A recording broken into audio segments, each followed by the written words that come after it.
So the first 5 days of pitchers and catchers, we felt like went really well. Everybody, again, came in. They looked great. Getting built up in varying capacities, but off to a good start there, and we're all excited to have the full squad here for the first time. 5 days away from the first game, so some good energy right now, and we're about to go take the field and get things going. Bruce mentioned your speech. You thought it was one of the best that he's heard. What was it, and how long have you been prepping this? Because I know you probably want to be a manager for a while. That's good to hear. It's funny. I probably have been thinking about standing there in that moment for a long time. Like maybe what exactly was going to be said.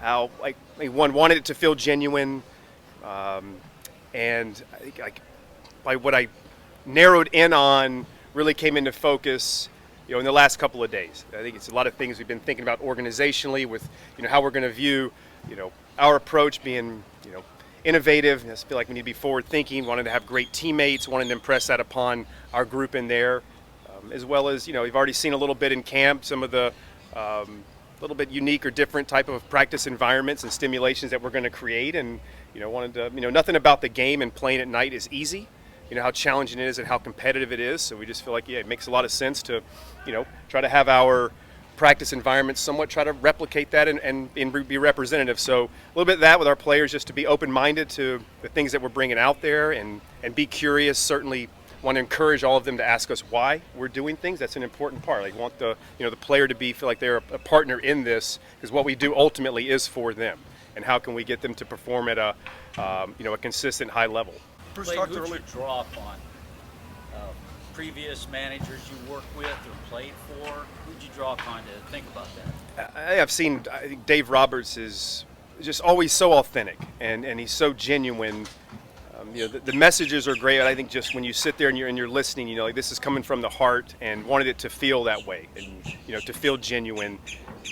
At least being a minor league field coordinator, had the chance to be in front of a group and and speak at times. So getting in front of a group is not, I feel like it's that daunting of a task. But anytime, first time, a lot of these, a lot of our players and staff still, we're all getting to know each other some and comfortable. So wanted it again to, if anything, wanted them to come away and it felt like it was a genuine message. Just taking something earlier about he knows what's said on the outside about this team, given what other teams spend and rosters and things like that. This being a young team, how much do you pay attention to that? How much is that a topic of conversation with your players as you enter the season?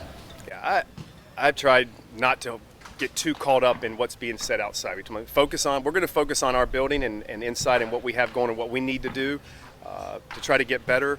And let people not talk about us. We'll more than happy play the underdog role and just go and just do our thing, and not worry so much about what their expectations are of us. Everyone here in camp, Clayton, nothing interesting happened? No, everybody here, position players went through physicals yesterday, so we got a full board arrival. I know it's the first official day of full squad workout, but a lot of position players have been here, been coming here even before you guys got here. Just the value of that, the importance of that, especially with it being a new staff, new manager, all of that, for them to be getting here before everything officially started. Yeah, I mean, the players have their, certainly have their right. They come, when they have to officially get here. It was, as you mentioned, first year staff. It was nice to have a lot of those players come in early, just to, break the ice a little bit, and before things get kind of chaotic and hectic, with everything going on, they had a chance to just, in a lower stressful environment, just to get to know each other a little bit and build on the conversations they've been having throughout the off season.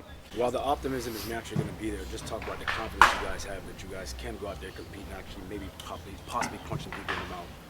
Yeah, we do. We've seen 5 days of the amount of arm talent that we have in our organization, and we have also coming in now a very while young, a very talented crew of position players, and it was we have opportunity here as well, which I think guys love to compete, and there'll be opportunities for a lot of them to compete not only just breaking camp but throughout the season, with opportunities here. So yeah, we're excited about the talent that we have here, knowing that we have a lot of refinement to do with that talent to get it to play out more consistently.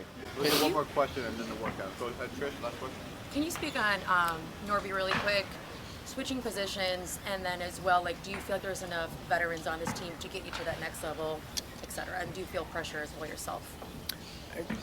Connor, third base is a difficult position, and Connor got a little taste last year, but now having the chance to like sink his teeth into it over the off season, now getting into camp with a focus and primary focus of playing third base. His time with Tyler Smarslock, our infield coach.